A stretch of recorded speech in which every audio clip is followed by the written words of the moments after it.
I don't see how what you're saying actually improves students' knowledge of biology. Really what you're doing is just, promoting ignorance, really. Well, I disagree. They're not gills. They are never gills in humans. No, they're not gills. Nobody's saying they're gills. Well, they're pharyngeal implying pouches. They're implying No, they're that. not. They're implying that they develop from similar precursor structures. Okay, let's assume that all animals on the planet develop in a similar way. They don't. They don't, right? No. But if they did, even if the pharyngeal gill pouches develop in a similar way, which is what you're implying or saying. They start out as the Okay. same tissues. Does that prove common ancestor, or could that prove common designer?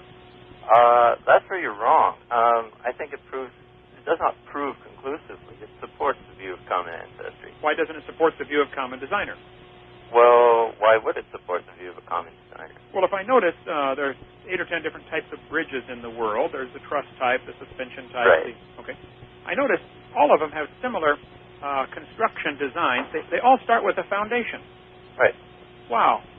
That proves they're all evolving from spider webs. No, it has nothing to do with That's my evolution. point. Because these things, because a bridge is a horrible analogy to a living thing. It has nothing in common with a living thing. I know living things are a billion times more complicated, so it makes the problem worse. Exactly, and they reproduce, which is one of the fundamental tenets of evolution. A thing can't evolve unless it reproduces. Here we're talking about reproducing systems. Okay, but my point explain to me what this has to do with the common designer, because I really don't get it. I'm sure you don't get it, but I'm going to try to help you. Okay, the commonality, the similarities between the way organisms develop or between the way that they look. Chimpanzees and humans both have 2 eyes and both have similar color hair and both chew with their mouth open. So what does that prove? Well, it doesn't prove anything, but it could be interpreted as common ancestor, or it could be interpreted as common designer. Why aren't the kids ever shown the common designer? You don't understand exactly what similarity has to do with common ancestry. You put up a slide showing a classic book, a picture from a textbook of vertebrate limbs, and you say, well, look at these vertebrate limbs. Evolutionists say this means that they had a common ancestor. And then you say, well, this could just mean that they had a common designer. Well, if that's the case, do starfish have a different designer? Well, let me ask you a question now. Is it true that the textbooks show the kids the similar 4-limb structures, as I showed like 10 examples of in my seminar? Yep.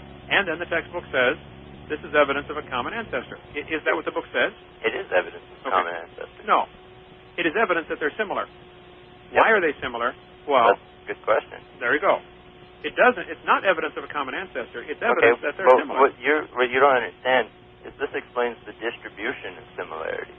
Why do all these things why do all these animals have 4 limbs with the same structure? But why are they also always vertebrates? Why can't beetles have the same 4-limb structure if they also had a common designer? Why not?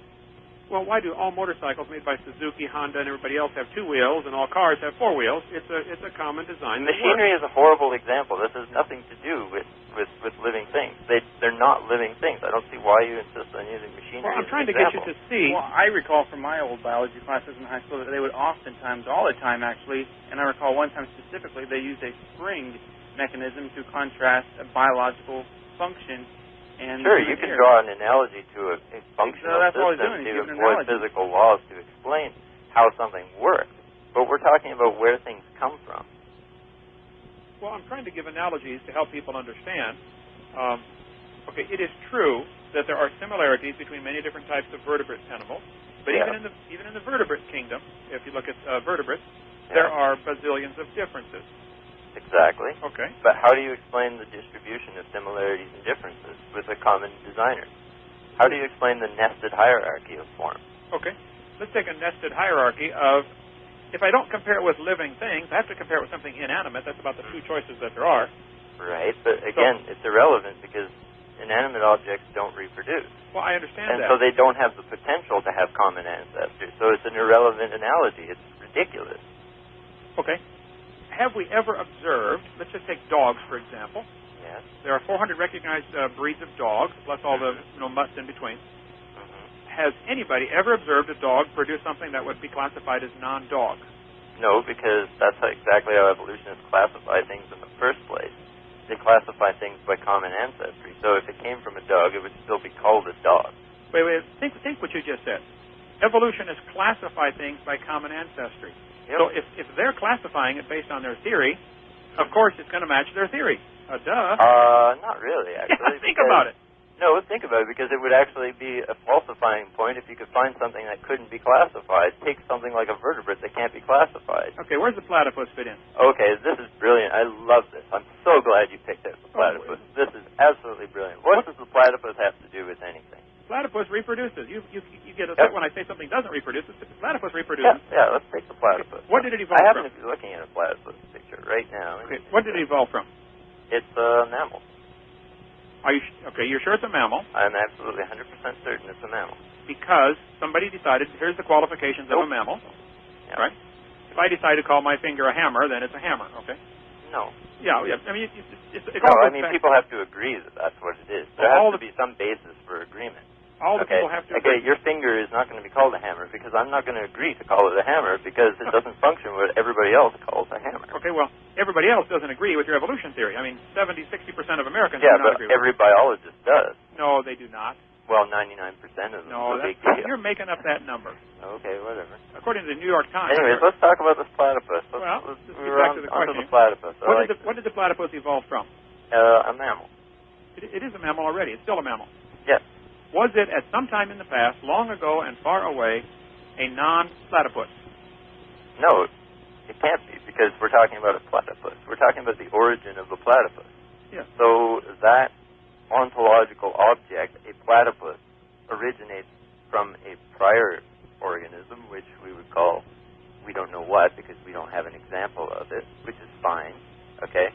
What we're talking about is its common ancestor. Okay.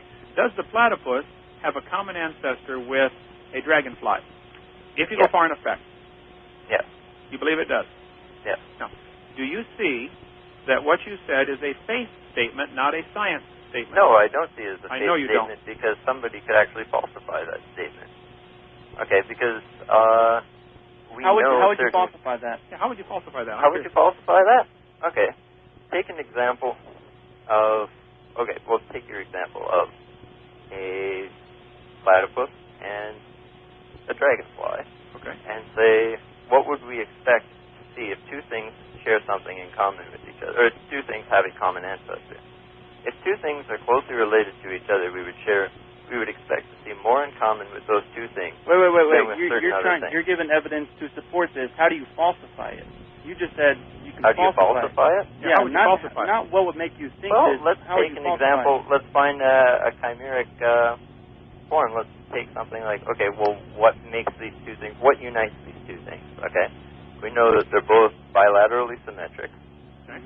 We know that they have the capacity to form paired appendages and paired sensory organs. Okay. We know that they're eukaryotes and that they're multicellular. Very good. This is a unique character combination. So they share properties. Therefore, they're related. No, this is a unique character combination. Okay? Yeah, well, you just said... This combination... No, this is not just sharing properties. This is a unique character combination. Okay?